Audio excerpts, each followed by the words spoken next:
Hello students and learners, welcome to the brain box tutorials. I am your teacher Priyanka. हम कर रहे थे CBSE class 10 का maths practice paper for 2023। आज करते हैं last section of that is section E. Section E जो है वो केस स्टडीज़ है। तो चलो सम नंबर 36 से स्टार्ट करते हैं। नाउ सम नंबर 36 में शुरू में जो लिखा हुआ है मैं इसको जूम करके दिखा देती हूँ। क्या लिखा हुआ है थोड़ा सा पढ़ लो। In space exploration missions, ion propulsion engine is an efficient way of traveling. The first such engine was used in Deep Space One spacecraft. It produced a constant acceleration. Given below are approximate velocities of the engine. नीचे कुछ velocities दी हुई है. Initial average velocity of the engine in its first month 27,360 kilometre per our है. तुम नीचे graph में देखोगे, graph में भी वही दिया हुआ है.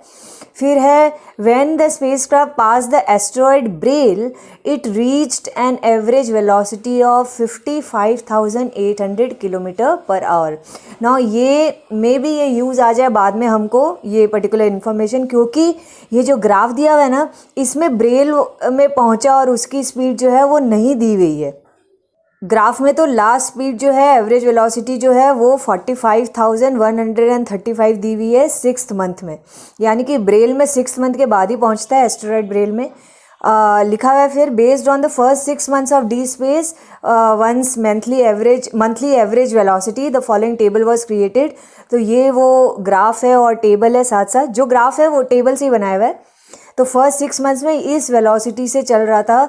अगर हम देखेंगे तो ये ग्राफ ऊपर की तरफ ही जा रहा है, इसका मतलब वेलोसिटी बढ़ते ही जा रही है.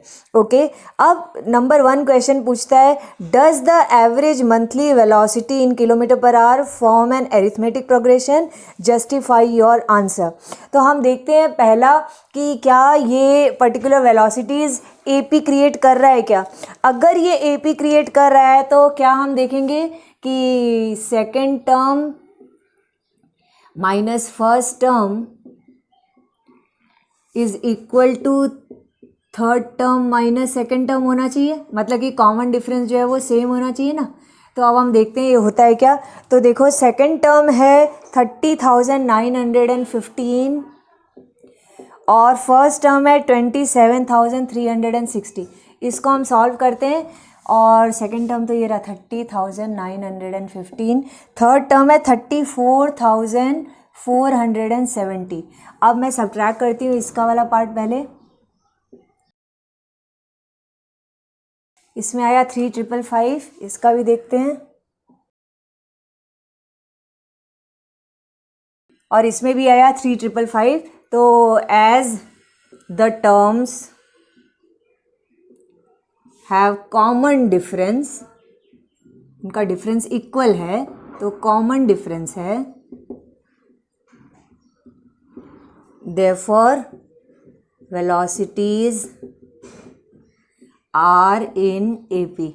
चलो ये तो नंबर 1 था, ये तो पता चल गया कि ये एपी में है क्या. तो हाँ ये एपी में है. अब नेक्स्ट क्वेश्चन नंबर 2 बोल रहा है the distance travelled by the spacecraft in the first 10 months या ब्रैकेट में 7,300 hours can be expressed as 7,300 p kilometer where p is the sum of average monthly velocities for the first 10 months. Find p.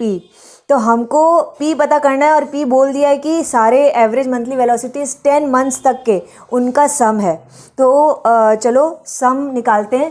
तो number 2 में सम जो है वो 10 months का निकालेंगे. Formula क्या है n/2 2a plus n-1 into D ना.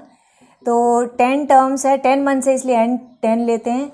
2 multiplied by a that is first term. First term मतलब first velocity 27,360 plus n-1 that is 10-1 9 और कॉमन डिफरेंस ये आया 3,555. तो ये 5 ये मल्टीप्लाई करते हैं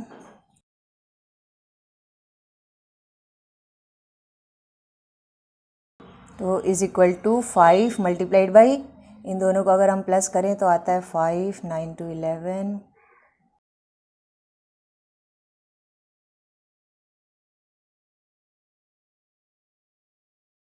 तो तो हमारा सम ऑफ जो एवरेज वेलोसिटी है वो आ रहा है 4,33,575 और यहाँ पे बोल रहा है कि P ही बताना है, मतलब P सम है तो हमको P बताना है। तो हमारा P आ गया, यहाँ पे मैं लिख देती हूँ P इज इक्वल टू 4,33,575, ये हमारा P है, ये आ गया। नाउ नंबर 3 बोल रहा है द स्पेस क्राफ्ट, अच्छा ये किलोमीटर पर आवर है ना, स्पीड का यूनिट और दे दोगे।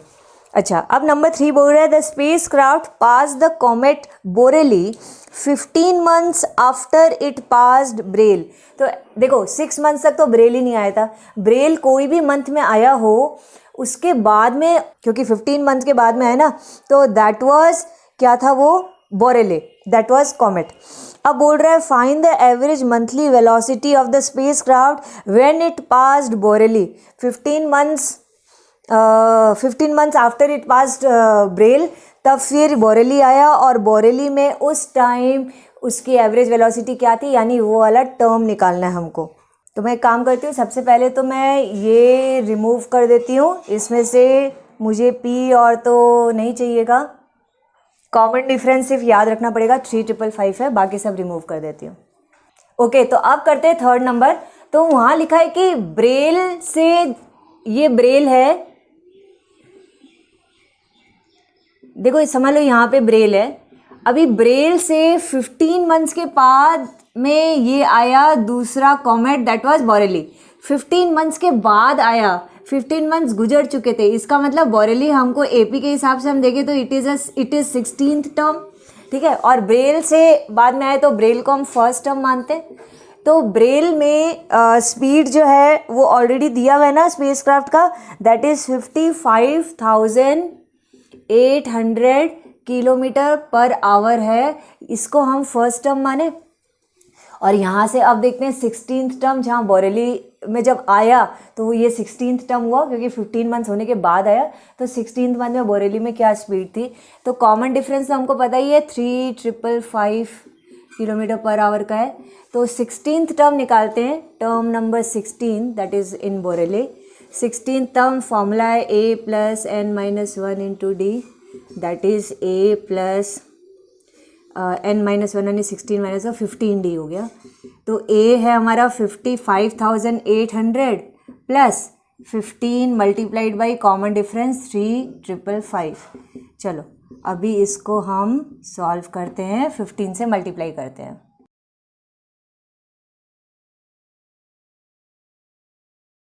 $53,325 325 आया, तो इनको ऐड करें। सो हमारा ये जो बोरेली में जो स्पीड था वो आया है 1,09,125 किलोमीटर पर आवर। तो ये हमारा थर्ड का आंसर आ गया।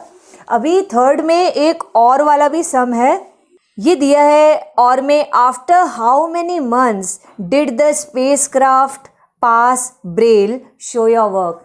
स्पेस का ब्रेल में कितने मंथ्स के बाद में आया था। तो देखो नंबर 4 या नंबर, और ये और वाला है ना, 4 नहीं है, तो और वाले सब में ब्रेल में क्या आया, मान लो ब्रेल वाला जो था वो nth टर्म था। ओके, सो nth टर्म हमको मालूम है कितना है, 55,800 इसकी स्पीड थी। nth टर्म का फॉर्मूला होता है a plus n minus 1 multiplied by D. nth term हमको ऑलरेडी पता है 55,800 है। फर्स्ट टर्म दैट इज़ इसकी जो स्पीड थी स्पेसक्राफ्ट की, फर्स्ट स्पीड क्या थी फर्स्ट मंथ में 27,360 प्लस n तो हमको निकालना है n माइनस 1, डी हमको पता है 3,555 है।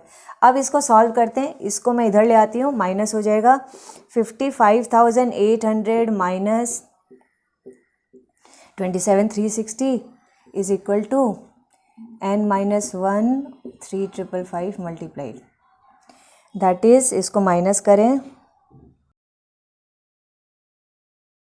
28,440 और ये 3,555 इधर आ जाएगा, तो divided by 3,555 is equal to n minus 1।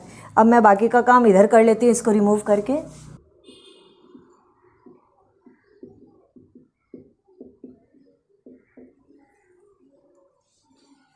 ये 5 से जा रहा है,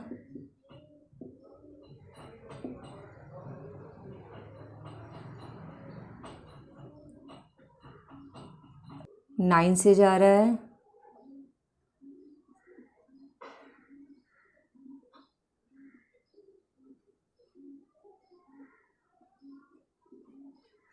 अभी 632/79 है, +1 इधर कर देते हैं, तो 632/79 +1 = n आएगा जो हमको चाहिए। तो 632 + 79 = n है, 711/79 = n है। ये 9 जार है, 79 9 जार 711 होता है, तो n = 9 आया, मतलब 9 मंथ्स के बाद में वो ब्रेल पहुंचता है। ओके, अब आते हैं सम नंबर 37 में। नाउ 37 भी अगेन मैं इसको जूम करके दिखाती हूँ, पहले ये पढ़ लो। Raycasting is a technique used in the creation of computer games. The basic idea of raycasting is as follow. The map 2D square grid होता है. Using rays generated from an object, this 2D map can be transformed into 3D perspective. One of the methods involving sending out a ray from the player's location to determine how far he/she is from a wall or an obstacle. The distance between the player's coordinates and the coordinates of the wall is calculated. If the player is near the obstacle, it looks larger and vice versa. तो information हमारे को जो है वो हमारे सम से कुछ relate नहीं करेगा, बस इन्फॉर्मेशन बता दिया कि रे कास्टिंग किसको कहते हैं और गेमिंग में कैसे यूज़ किया जाता है। फिर एक गेमिंग का एक ये सीन दिखा दिया कि इस तरीके से लाइक तुम लोग तो इतने गेम्स खेलते हो तो आइडिया है, ऐसे ही ऑनलाइन गेमिंग का एक स्नूकर गेम का रे कास्टिंग यूज़ करके कैसे करते हैं वो दिखा दिया। अब जो पार्ट है इसके बाद ये जो ग्राफ है ये मेन आता है। ये ग्राफ जो है ये स्नूकर का दिखाया है, एक्स एक्सिस वाई एक्सिस बना दिए हैं और स्नूकर बोर्ड भी है साथ में। WRG ये 3 बॉल्स हैं, वाइट बॉल, रेड बॉल और ग्रीन बॉल, और 6 पॉकेट्स है इसके बिलियर्ड्स बोर्ड के, P1 P2 P3 P4 P5 P6। ठीक है, अगर हमको इसके कोऑर्डिनेट कोई पता करने बोले तो हम आराम से पता कर सकते हैं, राइट, क्योंकि x और y सब हमको मालूम है इसका कौन कौन सा कोऑर्डिनेट पे क्या है, तो इसलिए सारे कोऑर्डिनेट्स दिए नहीं है, हम अगर निकालने बोलेगा तो हम खुद निकाल लेंगे। अब बोल रहा है डीजू wants to create an online snooker game using ray casting. ये सब तो ऐसे ही है, कोऑर्डिनेट्स दिया हुआ है। अब देखो लिखा है स्नेकर टेबल है 6 पॉकेट्स, जो मैंने अभी बताया था ना, 6 पॉकेट्स हैं, and he has shown 3 balls, white W है, रेड R है, ग्रीन G है टेबल पे। The objective of the game is to use the white ball to hit the coloured ball. White ball से हम hit करेंगे red पे या green पे तो वो पॉकेट पे जाएगी, क्यू स्टिक से करना है ऐसा। अब क्वेश्चन नंबर 1 बोल रहा है हाउ मच डिस्टेंस, तो हमारे एक्चुअल क्वेश्चन है ये यहाँ से ही चालू होता है इस बोर्ड को देख करके, बाकी कंफ्यूज मत होना रे कास्टिंग के बारे में क्या इन्फॉर्मेशन इतना दे दिया, it's not needed here in this question, in this sum. Number 1 देखो लिखा है how much distance will a ray travel if sent from the green ball to the nearest pocket, show your work. अब अगर हम इस diagram को देखें, इस फिगर को देखें, तो बोल रहा है कि ग्रीन बॉल से नियरेस्ट पॉकेट, ग्रीन बॉल के पास वाला जो पॉकेट है वो P4 है। हमको ग्रीन बॉल का कोऑर्डिनेट्स पता करना है और उस P4 पॉकेट का कोऑर्डिनेट पता करना है, तो हम डिस्टेंस आराम से निकाल देंगे। तो मैं नंबर 1 करती हूँ। ग्रीन बॉल का कोऑर्डिनेट जो है वो देखो, ये x इसका 7 है और y देखो तो 1 है। ओके, पॉकेट नंबर 4 जो है उसका कोऑर्डिनेट क्या है, x जो है वो 9 है और ऊपर की तरफ जा रहे हैं तो y है 3, तो 9,3। अब यहाँ से यहाँ की डिस्टेंस क्या है, तो डिस्टेंस वाला फॉर्मूला लगाओ कि हम ऐसे लिख देते GP4, मतलब ये distance is equal to x2 minus x1 का whole square plus y2 minus y1 का होल स्क्वायर अंडर रूट, यही है ना formula. x1 minus x2 y1 minus y2 भी लिख सकते हो, फॉर्मूला सेम ही चलता है। 9 माइनस 7 का होल स्क्वायर प्लस 3 माइनस 1 का होल स्क्वायर, यानी 2 का स्क्वायर प्लस 2 का स्क्वायर, 4 प्लस 4 रूट 8 मतलब 2√2 यूनिट्स हो गया डिस्टेंस। ठीक है, पहले का तो डिस्टेंस आ गया 2√2। नंबर 2 करते हैं। अब बोल रहा है कि Riju wants to place a yellow ball at the mid point of the line connecting the white and green balls. मतलब कि W और G को अगर हम एक स्ट्रेट लाइन से ज्वाइन करें तो उसका मिड पॉइंट हमको निकालना है, वो मिड पॉइंट येलो होगा। तो हम मान लेते हैं चलो येलो का कोऑर्डिनेट्स x, y है, एक वाइट बॉल है, एक ग्रीन बॉल है। ग्रीन बॉल का तो कोऑर्डिनेट्स हमको मालूम है 7,1 और वाइट बॉल का कोऑर्डिनेट देखो यहाँ पे x -3 है और नीचे आ रहा है y -2, -3 -2। अब मिड पॉइंट का फॉर्मूला क्या है, y का ये जो x होगा ये क्या होगा, मिड पॉइंट है ना, तो x1 + x2/2 और y होगा y1 + y2/2। इसका मतलब -3 + 7/2 और -2 + 1/2, 4/2 एंड -1/2 आया, यानी कि 2, -1/2 ये मिड पॉइंट आ गया येलो बॉल के लिए। ठीक है, तो ये वाला भी आ गया हमारा आराम से। अब नंबर 3 बोल रहा है Riju is running a trial on his game, he struck the white ball in a way that it rebound off the rail, that is the line containing P4 and P5 नहीं P6 है, and went into the pocket P2। देखो confuse मत होना, ये कुछ दे दिया इस तरीके से, मैं इसको इरेज करके इसका बताती हूँ, बहुत ईजी है ये पार्ट भी। ओके, देखो अभी मैंने उसको डायग्राम को भी बना दिया जो ये क्वेश्चन नंबर 3 में पूछ रहा है, जिससे तुम लोग को क्लियर हो जाए। यहाँ पे बोल रहा है कि रिजू इस वाइट बॉल को हिट करता है, जो ये जो रेल है, रेल मतलब ये जो इसका जो किनारा है बोर्ड का, जो P4 और P6 वाली जो लाइन है, ये रेल है पूरी, इस रेल पे ये वाइट बॉल ऐसे हिट करती है, फिर रिटर्न होती है, दैट इज़ रीबाउंड। तो ये टकराती है, टकरा के फिर नीचे जाती है और ये P4 नहीं सॉरी P2 वाले पॉकेट में अंदर चली जाती है। तो मैंने और उसमें और इन्फॉर्मेशन में बताया हुआ है कि ये जब रेल से टकरा के P2 में जा रही थी तो ये x एक्सिस को इस पॉइंट से होकर के गुजरती है, ये पॉइंट x मान लो, और इसका कोऑर्डिनेट भी दे दिया 2/7,0।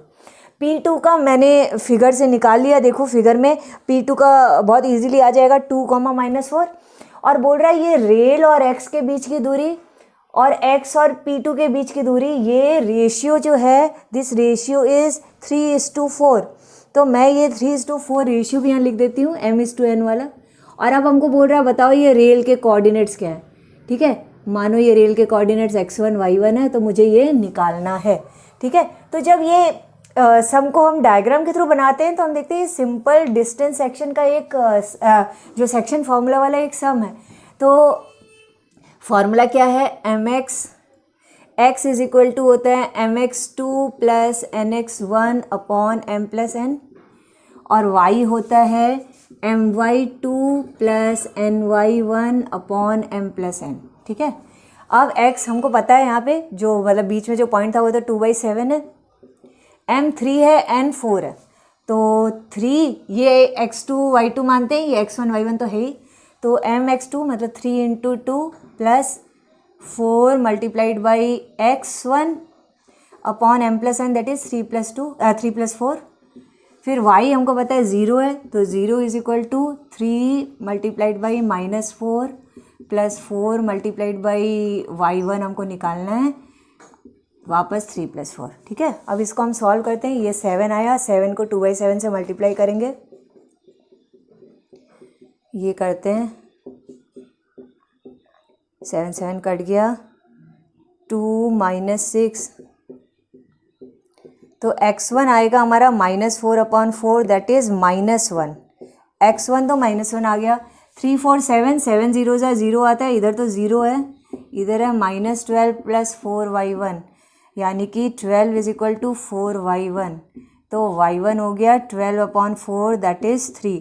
तो हमारा जो रेल का कोऑर्डिनेट्स है वो कोऑर्डिनेट क्या आया, -1, 3, दिस इज़ द आंसर। ठीक है, सिर्फ उसको इतना घुमा के पूछ लिया, बाकी है बहुत सिंपल कि एक स्ट्रेट लाइन है, रेशियो दिया हुआ है, जो काट रहा है पॉइंट वो भी दिया हुआ है, हमको x1 y1 मतलब बाहर वाले एक कोऑर्डिनेट की वैल्यू निकालनी है। अब देखो इसी का और वाला एक और है पार्ट, उसमें बोल रहा है Riju wants to hit a blue ball placed at -1, -3। मान लो यहाँ पे ब्लू बॉल है, b लिख देती हूँ मैं, इसका कोऑर्डिनेट दिया हुआ है -1, -3। इस ब्लू बॉल को हिट करता है, इसको P5 में लेके जाना है अलॉन्ग अ स्ट्रेट पाथ। समझ लो ये जाता है इस पॉकेट में, दैट इज़ P5। P5 के कोऑर्डिनेट्स भी देख लेते हैं। चलो, P5 के कोऑर्डिनेट्स होंगे, x है 2 और y है ऊपर 3, तो 2,3 इसका भी कोऑर्डिनेट यहाँ तक जा रहा है। अब हमको इसमें पूछ रहा है, would the red ball lie on the straight path between the blue ball and P5? क्या इन दोनों के लाइन में कहीं पे भी रेड बॉल आएगी क्या? रेड बॉल का कोऑर्डिनेट्स क्या है? रेड बॉल को हम देख लेते हैं। रेड बॉल का कोऑर्डिनेट देखो, x1 है, y1 है, तो 1,1 क्या इस स्ट्रेट लाइन में आता है? इसका मतलब हमको सिंपली पता करना है कि क्या ये तीनों पॉइंट B, R और P5 कोलिनियर है। कोलिनियर है मतलब एक ही लाइन में रहते हैं क्या? ये बीच में आता है क्या? तो कोलिनियर के लिए हम क्या करते हैं डिस्टेंस फॉर्मूला में, अगर ये लेंथ प्लस ये लेंथ इज इक्वल टू ये पूरा लेंथ है तो यस दे आर कोलिनियर। मतलब इफ BR प्लस RP5 की लेंथ इज इक्वल टू पूरा BP5 की लेंथ है, then BR and P5 are collinear, मतलब रेड भी बीच में आ रहा है। तो चलो निकालते हैं, पहले BR निकालते हैं। BR फॉर्मूला हम क्या यूज़ करेंगे, वही x2 माइनस x1 का whole square plus y2 minus y1 का होल स्क्वायर का रूट। ठीक है, सब में यही करना है। तो BR में करते हैं 1 + 1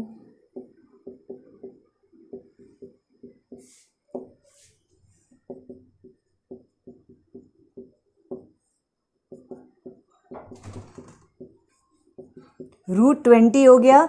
√20 यानी 2√5 यूनिट्स इसका आया। अब करते हैं RP5 ये वाला पार्ट, तो इसमें भी सेम x2 माइनस x1 का whole square plus y2 minus y1 का होल स्क्वायर का रूट, मतलब 1 का स्क्वायर प्लस 2 का स्क्वायर का रूट, यानी 1 + 4 का रूट, यानी कि √5 यूनिट्स। ओके, और अब पूरा BP5,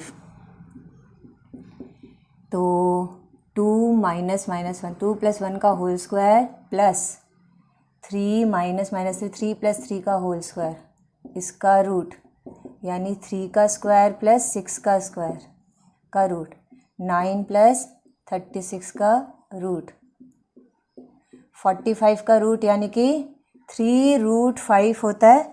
तो यूनिट्स लेट्स सी, BR 2√5 है और RP5 √5 है, तो BR प्लस RP5 क्या हो रहा है, 2√5 plus √5 that is equal to 3√5, जो कि BP5 के इक्वल है।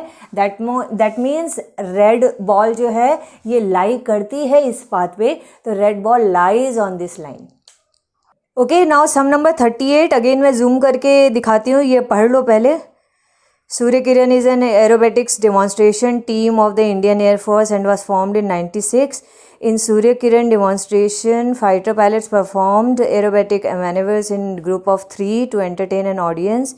ये तो बता दिया कि सूर्य किरण कैसे उन लोग पायलट्स और करते हैं, परफॉर्मेंस देते हैं। नाउ नेक्स्ट जो पैराग्राफ है उसमें, Anuja and Sarthak are watching planes ABC at this demonstration in Jaipur. Anuja is watching the demonstration from Hawa Mahal और Sarthak is at City Palace. Both of them are 1365 meter apart as shown in the figure below. अब देखो figure की बारी आती है तो ये इंपॉर्टेंट है। अनुजा और सार्थक के बीच का डिस्टेंस 1365 मीटर है। ऊपर 3 प्लेन्स दिख रहे हैं, अलग अलग A, B, C, अलग अलग हाइट पे है। ठीक है, अब हमको पहला नंबर क्वेश्चन पूछ रहा है, when the angle of elevation of plane B from Anuja's eyes is 30 degree, the plane's altitude is 675 metre above ground। तो देखो मैंने ये पार्ट बनाया, R में समझ लो यहाँ पे अनुजा खड़ी है और S जहाँ लिखा है वहाँ पे सार्थक खड़ा है। ना अनुजा R से प्लेन B को देखती है तो ये एंगल ऑफ एलिवेशन 30 डिग्री है। उस टाइम प्लेन B ग्राउंड से कितनी दूरी पे था, 675 मीटर की हाइट पे था। तो हमको ये पॉइंट यहाँ X मैंने बता दिया। तो हमको बोलना है अनुजा से अगर ग्राउंड में हॉरिजॉन्टल डिस्टेंस देखें तो कितनी है प्लेन तक की, यानी RX की वैल्यू पूछ रहा है। तो ये देखो ये ट्रिग्नोमेट्री का सम हो गया, हाइट्स एंड डिस्टेंसेस हम निकाल देंगे। RX हमको निकालना है तो हम नंबर 1 में tan 30 लेते हैं। tan 30 is equal to P upon B होता है। tan 30 is 1/√3। P 675 हमको दिया हुआ है और B यानी RX ही हमको निकालना है, तो B is equal to 675√3 meter. ये हमारा आंसर हो गया। अब क्वेश्चन नंबर 2 जो पूछ रहा है उसके लिए भी मैं पहले डायग्राम बना देती हूँ। अब देखो इसी का पार्ट 2 में क्या लिखा हुआ है, when the planes are in landing formation the pilot from plane B can see plane A at an angle of elevation of 30 degree. ये देखो यहाँ बी से ए की तरफ जब देख रहे हैं तो एंगल ऑफ एलिवेशन 30 है, तो हवा में, इसलिए मुझे हवा में एक लाइन बनानी पड़ी BX, horizontal line parallel to the ground. अब लिखा है plane B is 740 meter above ground level, तो बी से यहाँ की ये जो डिस्टेंस है ग्राउंड तक का 740 मीटर है। And the horizontal distance between plane A and plane B is 50√3 meter. ये हॉरिजॉन्टल डिस्टेंस BX जो है ये 50√3 मीटर है। हमको पूछ रहा है what is the altitude of plane A, draw the figure and show your steps. Plane A ground से कितनी दूरी पे है, इसमें देखो हमको यहाँ से यहाँ तक की तो दूरी पता है, ये तो बराबर है, ये तो 740 है। हमको सिर्फ ये AX पता करना है, ठीक है। तो हम क्या करेंगे, ये राइट एंगल ट्राइंगल ले लेते हैं नंबर 2 में, ट्राइंगल AXB। और इसमें अगेन देखो हमको AX निकालना है, मतलब tan को यूज़ कर रहे हैं। tan 30 डिग्री होता है P/B, that is AX upon BX या AX अपॉन XB। tan 30 1/√3 होता है। AX हमको निकालना है, XB 50√3 है। क्रॉस मल्टीप्लाई करेंगे तो AX is equal to 50√3 upon √3 आएगा, दैट इज़ 50 मीटर्स। AX आ गया, ये 50 मीटर्स है। तो टोटल हाइट कितनी हुई प्लेन ए की, नीचे 740 मीटर ये वाला पार्ट प्लस 50 मीटर और, यानी कि 790 मीटर जो है वो ग्राउंड से ऊपर है plane A. Now sub part 3 दिया है, the angle of elevation of plane C from Sarthak's eyes is 60 degree while its angle of elevation from Anuja's eyes is 45 degree. Sarthak जब प्लेन सी को देखता है तो एंगल ऑफ एलिवेशन 60 डिग्री है। अनुजा जब R पॉइंट से C प्लेन को देखती है तो एंगल ऑफ एलिवेशन 45 डिग्री है। ओके, नाउ लिखा हुआ है what is the plane's horizontal distance from Sarthak. तो मैंने ये हाइट प्लेन C की मान ली, ग्राउंड तक CP है, तो सार्थक से इसकी हॉरिजॉन्टल डिस्टेंस की जो कितना डिस्टेंस होगा, मतलब SP की वैल्यू निकाल रहा है, SP की वैल्यू हमको निकालनी है। Okay, draw the rough figure and show your steps. तो हम इसको कैसे करेंगे, चलो मान लेते हैं ये SP जो है ये X मीटर है, तो हम लिख देते हैं let the horizontal distance between सार्थक